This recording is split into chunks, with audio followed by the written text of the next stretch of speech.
मसला ये है कि न्यूज नेशन में साफ इंस्ट्रक्शन है रिपोर्टर्स को, सरकार के खिलाफ कुछ नहीं बोलना है, मोदी योगी के खिलाफ कुछ नहीं बोलना, भाजपा के किसी नेता के खिलाफ नहीं बोलना है। मन कर रहा है बोलने का किसी के खिलाफ तो राहुल गांधी हैं, प्रियंका गांधी हैं, मायावती हैं, अखिलेश यादव हैं, इन सब की जितनी चाहे उतनी बैंड बजाओ।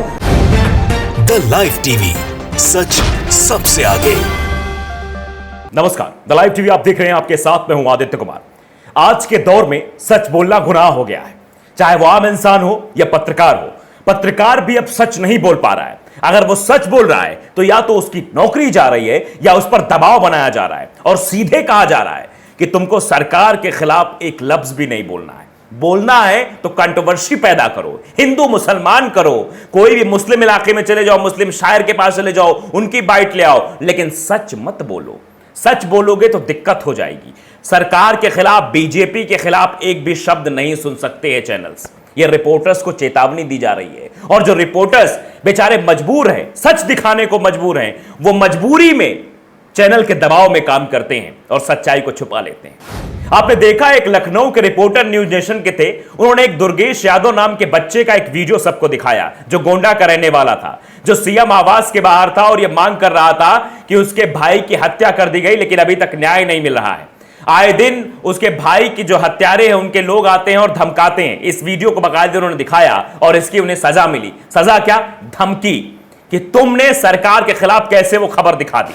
तो उन्होंने बाकायदे वीडियो बनाकर यह जारी किया, उनका नाम भी बताएंगे, और वो न्यूज नेशन में काम करते हैं। उन्होंने सीधे तौर पर यह बताया किस तरीके से उनके ऊपर दबाव बनाया जाता है और कैसी स्टोरीज करने के लिए फील्ड पर भेजा जाता है कि जाओ हिंदू मुस्लिम करो। उन्होंने बाकायदे लेख भी लिखा, वो लेख भी आपको दिखाएंगे, बयान भी आपको सुनाएंगे कि उन्होंने अपने बयान में किस तरीके से बताया है, किस तरीके से दबाव बनाकर पत्रकारिता कराई जा रही है। उनका नाम है अनिल। वो अनिल जी हैं, अनिल यादव हैं, जो कि न्यूज नेशन में एज ए रिपोर्टर काम कर रहे हैं। अब तो फिलहाल उन्होंने अपना इस्तीफा दे दिया, वो रिपोर्टर नहीं रहे हैं। पिछले 10 सालों से न्यूज नेशन के साथ जुड़े हुए थे।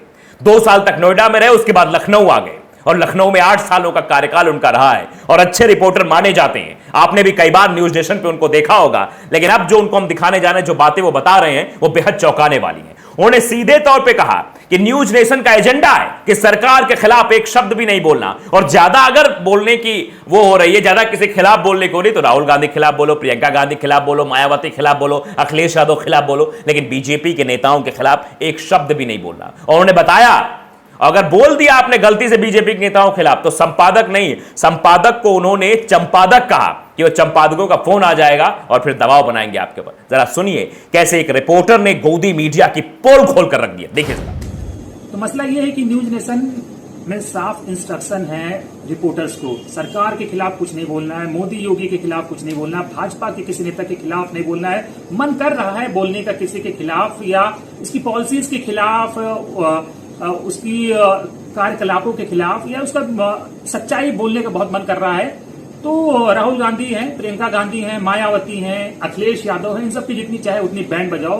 तो मतलब ऊपर बैठे जो चंपादक, संपादक कहना अपमान होगा संपादकों का, जो चंपादक बैठे हुए हैं उनकी तरफ से भी बड़ा प्रसन्नता व्यक्त करते हैं, लहालोट होते हैं कि क्या शानदार रिपोर्टर है, विपक्ष की बैंड बजा रहा है। तो जो सवाल शुरुआत में हमने किया वो बिल्कुल जायज सवाल था। आखिरकार वो पत्रकार क्या करे जिसकी कलम सच ना लिख पा रही हो। मन से बहुत इच्छा हो रही कि सच्चाई दिखानी है, सरकार जो काम नहीं कर पा रही है उसको जनता तक पहुंचाना है, सरकार की पोल खोलनी है, सच्चाई को जनता के सामने रखना है, लेकिन उसकी कलम डगमगा जा रही है क्योंकि प्रेशर है, नौकरी चली जाएगी, प्रेशर है कि तुमको हटा दिया जाएगा, ऐसा कर दिया जाएगा। तो अपने परिवार का जीविकोपार्जन करने के लिए वो पत्रकार अपने अंदर के पत्रकार को मारकर पत्तलकार बन जाता है और उसी काम में लग जाता है जिस काम में चैनल उसको लगाने के लिए लाता है।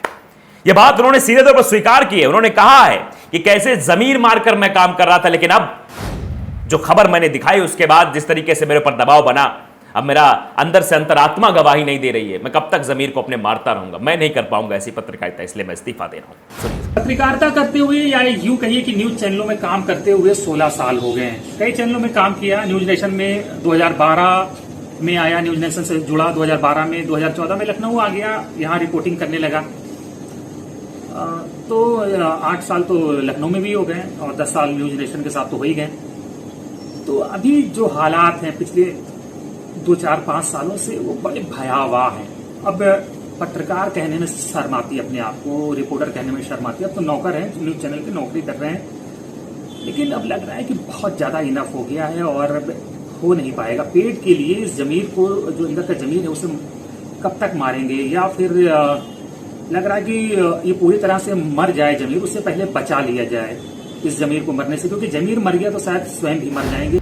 इसके बाद उन्होंने रेवेन्यू की भी पोल खोली कि बताया किस तरीके से चैनल्स को फायदा होता है। 17 से 18 करोड़ रुपए आते हैं हर साल, और उसी 17 से 18 करोड़ के बदले ये जो चैनल्स हैं, ये लोग बाकायदे सरकार की चरण वंदना में लग जाते हैं, क्योंकि पैसा रेवेन्यू तो वहीं से आ रहा है, फिर चरण वंदना क्यों नहीं करें। उन्होंने कई सारे चैनल्स के नाम लिए कि सरकार का वंदन करते, अगर बोलोगे तो तुम्हारी नौकरी पर खतरा आ जाएगा। टीवी9 का नाम लिया, न्यूज 18 का नाम लिया, जी न्यूज का नाम लिया कि ये सब तो बदनाम है, लेकिन न्यूज नेशन भी इन सब में शामिल है। ये बात भी उन्होंने बाकायदे बताई, जरा आप ये सुन लीजिए। फिर उसके बाद उन्होंने जो चिट्ठी लिखी है, जो न्यूज नेशन को लिखी है, उसको मैं बताता हूं किस तरीके से इनके ऊपर दबाव बनाया जा रहा था कि हिंदू मुसलमान करो। जरा आप पहले ये वीडियो सुन लीजिए, फिर चिट्ठी भी मैं आपको दिखाता हूं। जो रेवेन्यू मिल रहा है ना सरकार से, 17-18 करोड़ रुपए जो साल का मिलता है, उसकी वजह से न्यूज नेशन और उसका दूसरा जो रीजनल चैनल है न्यूज स्टेट, टट्टे चाट रहे हैं, सरकार के टट्टे, योगी मोदी के। कुछ नहीं बोलना है इनके खिलाफ, बोलोगे तो सजा मिलेगी, मेल आएगा, नौकरी पे खतरा हो जाएगा, ये फलाना ढिमकाना। News 18, TV nine, Navbharat Times, India TV, Zee News, ये तो बदनाम है। असली भान चैनल देखना हो ना, न्यूज नेशन का भी देख लेना। दिन रात हिंदू मुस्लिम का एजेंडा। रिपोर्टर से कहा जाता है क्या स्टोरी कर रहे हो, बताओ कि कहीं घोटाला हो गया। फास्ट मीडिया ने बाकायदे ये खबर लिखी है, और उनके इस्तीफे के जो इस्तीफा लिख के उन्होंने दिया उसको भी बाकायदे छापा है उन्होंने। न्यूज नेशन में 10 साल काम करने के बाद इस्तीफा देने वाले पत्रकार अनिल यादव ने चैनल और यूपी सरकार पर गंभीर आरोप लगाए। पढ़े इस्तीफानामा। उन्होंने लिखा कि डियर न्यूज नेशन, पहली लाइन डियर न्यूज नेशन, उसके बाद लिखा कि न्यूज नेशन को 2012 में ज्वाइन किया था, लगभग 10 साल हो गए। 2014 से 15 में रिपोर्टिंग करने लखनऊ आया था। 2017 तक तो चैनल ठीक ठाक चलता रहा, लेकिन जब तक गैर बीजेपी की सरकार सूबे में थी। लेकिन 2017 के बाद यूपी में जैसे ही सरकार बदली, बीजेपी की सरकार आई, चैनल ने अपनी रीढ़ की हड्डी मानो निकाल कर रख दी और केचुए का रूप धारण कर लिया। सीधे तौर पे कहा, रीढ़ की हड्डी खत्म कर दी। सभी रिपोर्टर पर प्रतिबंध लगा दिया कि सरकार की किसी पॉलिसी के खिलाफ नहीं बोलेंगे। प्रदेश में अगर कहीं भी क्राइम की खबर हो रही है, अपराध की खबर हो रही है, तो उस पर ना ही बोलेंगे, ना टिप्पणी करेंगे, ना सोशल मीडिया पर कुछ लिखेंगे। मतलब अपने सोशल मीडिया पर भी कुछ नहीं लिख सकते। चैनल की लाइव रिपोर्टिंग के दौरान सरकार के खिलाफ एक भी शब्द का प्रयोग नहीं करना है, बल्कि बोलना हो तो विपक्ष के खिलाफ जितना बोलना चाहो उतना बोल सकते हो। रेवेन्यू के लिए न्यूज नेशन मानो सरकार के सामने बिछ गया हो, यह बाकायदे उन्होंने लिखा है। चैनल का एक ही एजेंडा रह गया, सुबह हिंदू मुसलमान से शुरू करना और रात में हिंदू मुसलमान से खत्म करना है। मतलब और कोई एजेंडा नहीं है। जनता की हकीकत को नहीं दिखाना है, जनता परेशानी में नहीं दिखाना है, हिंदू मुसलमान कराना है।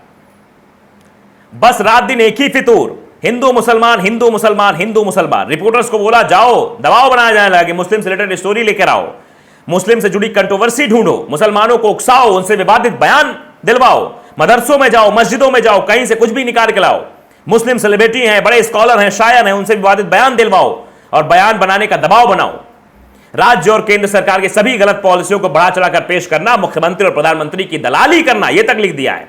और विपक्षी दलों को, नेताओं को बदनाम करना, अब यही न्यूज नेशन का एजेंडा रह गया है। उन्होंने सीधे तौर पर कहा, कुल मिलाकर न्यूज नेशन ने अपने पत्रकारों को पत्रकारिता की जगह भांडगिरी में लगा दिया है। ये शब्द लिखने पड़ रहे, पत्रकार लिख रहा है। तो उन्होंने कहा कि चैनल से विदा लेने की बात आ रही है, लेकिन कुछ मजबूरियां थी, हम विदा नहीं ले पा रहे थे, हार पैर बांध रखे थे, लेकिन इनफ इज इनफ। इस चैनल के साथ अब ज्यादा बने रहने का कोई मतलब नहीं है। अपने जमीर को मारना, जमीर मर गया तो व्यक्ति जीते जी मर जाता है। चैनल में अभी बहुत अच्छे पत्रकार है, वो पत्रकारिता करना चाहते हैं, लेकिन मजबूरी में वो नौकरी कर रहे हैं, ना कि पत्रकारिता कर रहे हैं। इसी तौर पर कहा कि अभी बहुत सारे लोग हैं जो चाहते हैं कि हम वास्तविक पत्रकारिता करें, लेकिन नौकरी का भय उनसे पत्रकारिता नहीं नौकरी करवा रहा है। चैनल के पत्रकारों को तो ना अपने मन से सोचने की, ना बोलने की, ना लिखने की, ना कहने की आजादी है। तो काहे का लोकतंत्र भैया? जब पत्रकार सच नहीं बोल सकता है, जब पत्रकार सच लिख नहीं सकता है, जब पत्रकार सच कह नहीं सकता है, तो फिर क्या मतलब है पत्रकारिता का? फिर लोकतंत्र के तथाकथित चौथे स्तंभ को उखाड़ कर फेंक दीजिए और कह दीजिए सब कुछ सरकार के हिसाब से ही होगा। अगर जिस तरीके से पत्रकार कह रहा है, सोशल मीडिया पर भी पत्रकार अपने हिसाब से एक लफ्ज भी नहीं लिख सकते सरकार के खिलाफ, आप समझ सकते हैं। यानी पूरी तरीके से गुलाम बना दिया गया है। और जब कहते नहीं कलम पर जब पहरा हो जाता है तो फिर देश ऐसी स्थिति में चला जाता है जिसका आकलन भी शायद आप नहीं कर सकते। उन्होंने कहा कि न्यूज नेशन का पूरी तरीके से, वो न्यूज नेशन का जो मतलब ऑफिस है, वो पूरी तरीके से लखनऊ में मुख्यमंत्री स्थित कार्यालय संचालित होता है, यानी मुख्यमंत्री कार्यालय संचालित होता है, वहीं इसका एजेंडा तय होता है, वहीं से उसका कंटेंट तय होता है। और अगर किसी रिपोर्टर ने अपने मन से कुछ कह दिया, लिख दिया, बोल दिया या कोई वीडियो बना दिया जिससे समाज की कोई हकीकत या सच्चाई सामने आ जाए, किसी मजलूम का उल्लेख कर दिया, तो पंचम तल से निर्देश जाता है। उसके बाद चैनल के संपादक सक्रिय हो जाते हैं और सरकार को विश्वास दिलाने के लिए अपनी गुलामी में तत्पर रहते हैं। रिपोर्टर को धमकाते हैं कि तुमने कैसे सरकार के शान में गुस्ताखी कर दी, कैसे तुमने सरकार के खिलाफ खबर चला दी। उन्होंने वीडियो का जिक्र भी किया कि कल मैंने एक वीडियो बनाया जिसमें गोंडा से आया हुआ 14 साल का एक बच्चा जिसके भाई की हत्या कर दी गई, वो इंसाफ के लिए गली गली भटक रहा था, उसकी सुनने वाला कोई नहीं था। वो वीडियो पंचम तल में बैठे हाकिमों को इतना बुरा लगा कि उन्होंने चैनल में शिकायत की और चैनल एक बार फिर से सरकार की दलाली में उतर पड़ा और मुझे उल्टा धमकाने लगा। डर डर कर कई साल नौकरी कर ली, लेकिन अब इस डर को मैं अपने अंदर से निकालता हूं और आपकी नौकरी आपको वापस करता हूं। आप लोग जनता के सरोकार को छोड़कर, जनता के मुद्दों को छोड़कर सरकार की ढपली बजाइए। शायद सरकार आपको इस साल रेवेन्यू में कुछ और इजाफा कर दे। और अंत में चैनल के संपादकों को मैं चंपादक कहना पसंद करूंगा, क्योंकि संपादक बहुत बड़ा शब्द है और आप लोग चंपादक कहे जाने के लायक है। धन्यवाद। Anil Yadav, news nation, Lucknow. यह इस्तीफानामा था उस पत्रकार का जिसने पोल खोल कर रख दी गोदी मीडिया की कि किस तरीके से रेवेन्यू के लिए किस हद तक गिर जाते हैं ये संपादक नहीं चंपादक। आप अंदाजा लगा सकते हैं। तो सच कहां दिखेगा, इसीलिए तो जनता भ्रमित दिखाई दे रही। आप अंदाजा स्वयं लगा सकते हैं। द लाइव टीवी को अगर आपने सब्सक्राइब नहीं किया, सब्सक्राइब जरूर करिए, बेल आइकन दबाइए ताकि सच खबर आप तक पहुंचती रहे। नमस्कार। द लाइव टीवी, सच सबसे आगे।